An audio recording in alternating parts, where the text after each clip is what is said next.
every performance is fine. And I thought, it's too interesting. Like Laura Pulver, that scene where Samira is wearing that robe with like the checkered robe. I guess the script called for her being completely naked, but then the script, the woman who did the costumes was like, no, like, we're not doing that. Good for her. So she's like, I just made this other outfit that's awesome looking because I'm not making a movie like that. So I thought that was pretty cool that the ladies on this shoot were like, no, we're not. This isn't happening. But it should come down to Celine. This is the 5th film. It should be her. And it's And not. it should. It's not. It's all David. It's a David show. But why? Like, nothing against Theo James. I liked him a lot in a movie called War on Everyone. He showed a weird amount of range. I think he was allowed. Remember when Colin Farrell was like in SWAT and those kind of movies, and he was just supposed to be like the bland dude, but then he was like, screw this, I'm going weird. Yeah. Like, Theo James has a role like that, and I think he's good in it. But this one, it's just. There's not like Amelia, the vampire from the first one who gets lit up by the werewolves. Like, that's his mom. And she has little blood vials so everyone can drink it and be like, see, I didn't leave my son behind. Like, it's I proved it. Yeah. It's bizarre. It's bizarre. And his costuming is bizarre. I really don't like the blue. It doesn't match anything else in the movie. The sky blue. I can answer this question. Mark. Yeah. It's money. This movie, more than any other like film I've seen in a long time, felt like a cash grab. Oh, huge. I mean, and you know what's crazy? It's the least grossing film of the franchise. The first one, 95 million. Second one, 113. The third movie, 89 million. Without Beckinsale, the third one made more money. The fourth one, 160. Fifth one, 81. Now, I do think Underworld Awakening and its $160 million box office, it actually had the lowest opening weekend too. But I just want to say, to its credit, I think Awakening scared a lot of people off from Blood Wars. I really believe that because we watched Awakening, and that's a narratively odd movie. It's basically a couple air duct scenes, and then her going to the Coven and coming back. So I think people didn't want to watch it. But if you look at the budgets, 22 million, 45 million, 35 million, then 70 million for the fourth one. This one had a $35 million production budget, and it made 81 million. So what do you think? 30 million worldwide, marketing.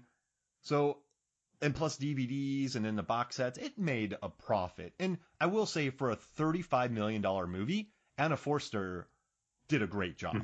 Could you imagine giving James Wan $35 million, what he would come back with? It would look like $2 billion. It would be this movie, like... That's like Malignant. Let's start trying to get him on the 6th one. Yeah, exactly. Give James Wan $20. But I do think Anna Forster for her $35 million. I mean, I think there's some wonderful costumes in it.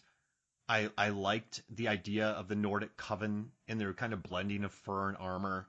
I don't think the execution of it was good, but I do think the look of it was fine. The performances were fine, but the core idea of it is wrong. Yeah. What I struggled with is like, does the plot even make sense? And here's, I mean this honestly, like, okay, let's do it. So the question is like, this is, everyone's looking for Celine to get her to her daughter, but would Celine actually abandon her daughter, leave her daughter? I don't think she would. No. Even if her daughter wanted her to leave, I don't think she would do it.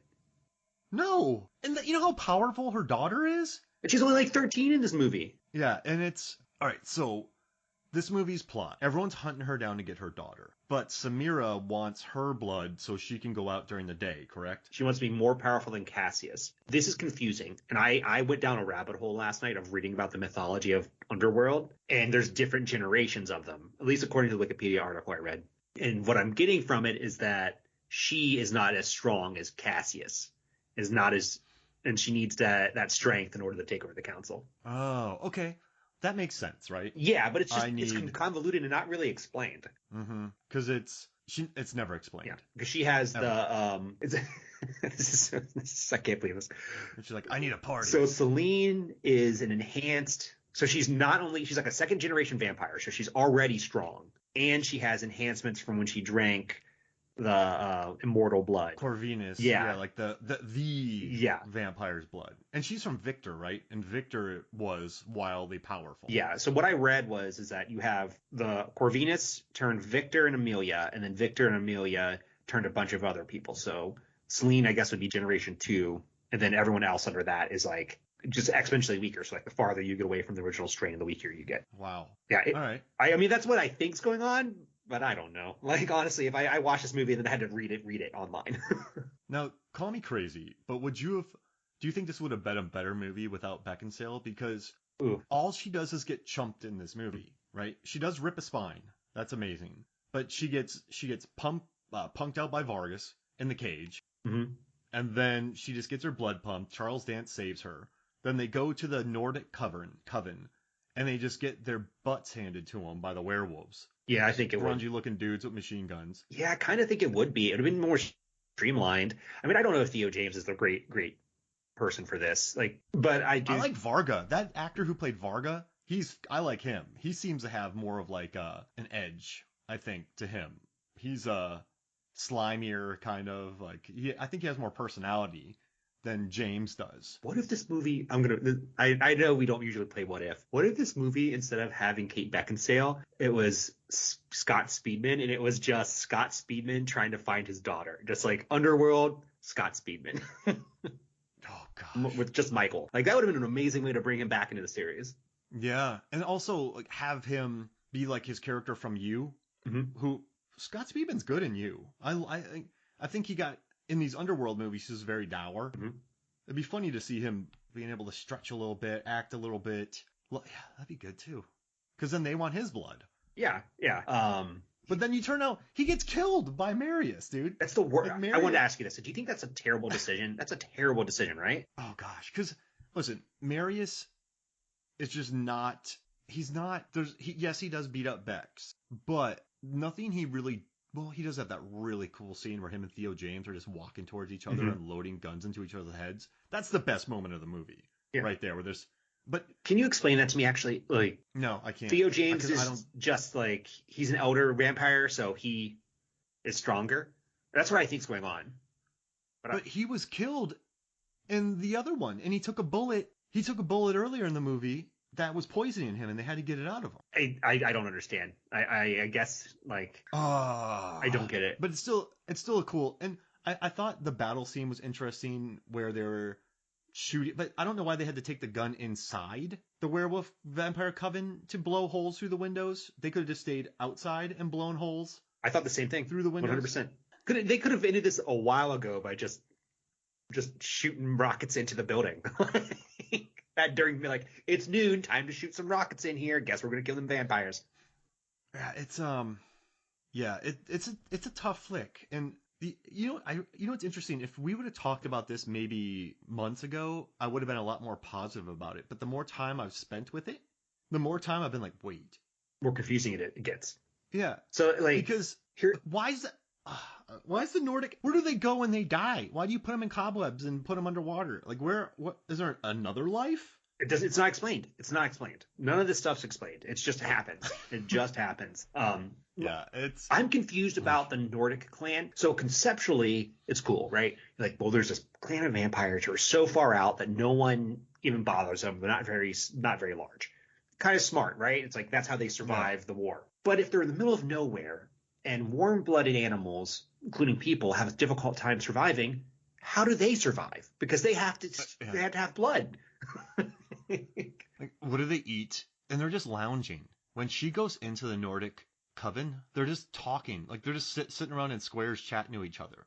Like do you just get people from the train? Do you get like hikers? There's no regular humans in this movie. Yeah, it's and they just board a train to get to them. But then they travel. Like, how does an army of werewolves get there? By train, just like. How do they get back? I honestly don't know. Like how does the coven get to the Eastern Coven? They take a train and then they walk. In that outfit? In their outfits? Remember, they had this line in this movie. They were like, vampires can survive here because they're not warm-blooded. And I was like, but that implies that the werewolves are warm-blooded. So can they actually have a hybrid child together? Like, I don't understand. Like, but then doesn't work. They get on do they get in a train in full fur and swords? Well, if they probably did, yeah. They have all those trains. I think it's implied that because they have those trains, they could take it as far north and they already have the furs with them. Wait, but that's like a public train they were on. That wasn't like a private train. That's like an Amtrak. So all of the Northern Coven got onto an Amtrak Oh in those no. outfits. The Northern Covenant, I just think they've been there for 500, 700 years. They've just been there No, for but a when long they time. go back, when they go to the Eastern Coven at Oh. the end of battle, do they just sit on an Amtrak in full costume? Oh, 100%. Yeah. Yeah. Like Thor on the subway in Thor 2. It just, Mark, this movie just doesn't make a lot of sense. It's just, hard to talk about because it's so confusing. I do want to say though, the further I get away from it, there are some really cool shots. Mm-hmm. I like moment. I think Samira's cool. I like that she your unimaginative lover. I thought Daisy Head, whose dad is Anthony Head from Buffy. Like I think she's cool. Yeah, she's cool. Just, I wish I wish that storyline had gone somewhere though. Yeah, like that does because she just gets killed. Yeah, and he doesn't even recognize it. He's like, oh, she's dead, or maybe he doesn't know. Yeah. Quick question, David. As you're a vampire overlord. You have a cup. You are David the Impaler and the Rock and Roller. Mm-hmm. Oh, like yeah. You added, so you were David the Impaler, and then 100 years later, you were David the Rock and Roller. You're the basis of Lestat. Well, I would say I'm David the Impaler, but it's because I dipped my breadsticks into cheese sauce. Into blood sauce? Red sauce, yeah. Red sauce. Yeah. I guess this can go really morbid because my turn breadsticks into fingers. Boom, boom. All right, so you're the head of this coven. You send out, you're a little weirded out by somebody. You're like, hey, give me some of your blood. Like, whenever people come back into your coven, they leave blood when they come in. Whenever blood comes back in, you take a sip of it, you know exactly where they've been. Mm-hmm. Wouldn't you do that? Or is that not trust? That feels like a violation of trust, but it is a way to keep everyone in line. Listen, I probably wouldn't do it. Like, I don't care if you do a minor infraction where you just go kill a raver. Like, that's fine. Like, as long as you're secretive about it. Mm-hmm. If you're having a tryst with, like, a human, I don't know, mime, that's fine. But I just want to know you're, like, I will never bring it up to you. Like, even if you go get into some funky stuff, I won't say anything. I just want to make sure that you're not plotting with a werewolf to overthrow our coven, because it's bad times. There's only 2 covens left. Yeah, that's a really interesting wrinkle that they could have added or like built out with like on the story. Mm-hmm. Because I honestly like the vampire werewolf war is getting kind of old. It's just like back and forth. Like I want to see them team up against the humans. I want to see another element introduced. I just want something. Yeah, it was so annoying too, because the beginning of 4, when the humans hunted everybody, you're like, this is cool. And then that's dropped, and it's just werewolves versus vampires again. Yeah, exactly. Throw in the creature from the Black Lagoon. Let's get some mummies. Let's make it weird. Let's mix it up. Mark, I want to actually do something. I want to do something. Yeah. We've been sort of ragging on this, but let's talk about the favorite moments. Let's actually give people some joy from this. Spine rip. Spine rip's good. Spine rip. She rips his spine. I remember sitting there going, she just ripped his spine out. Yeah. That's a big spine. It was fast, too. She was just like, oh, you know what? I'm done with this. You killed my boy? The thing that one of the things I really liked about this film was they finally used light as a way to kill vampires. And like the lichens, they showed the lichens actually just attacking during daylight, which makes sense.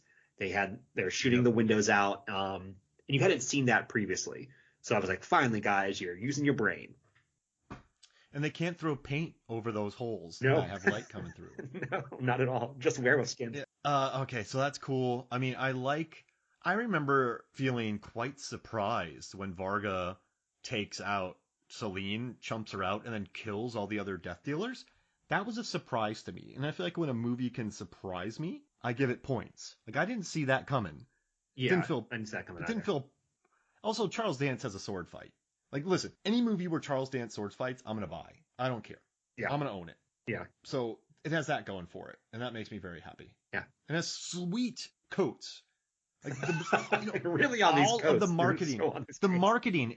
But, like, okay, this sounds really bad, but certain movies, they market around one aspect. Underworld 4, it was the air ducts, right? Mm-hmm. You just have certain aspects of movies. This one, all the marketing is Celine in that sweet coat. It's true, though. But they don't really spend that much time there. Like... No! No, and listen, I don't understand it. And sorry, David, I'm like hijacking this from you, and this is a great idea. But I do like when they're just walking towards each other, shooting each other in the heads. And then they just scream and the bullets come out of them. Like, that's cool. I don't understand. Well, okay, I hate seeing I don't understand, but it doesn't make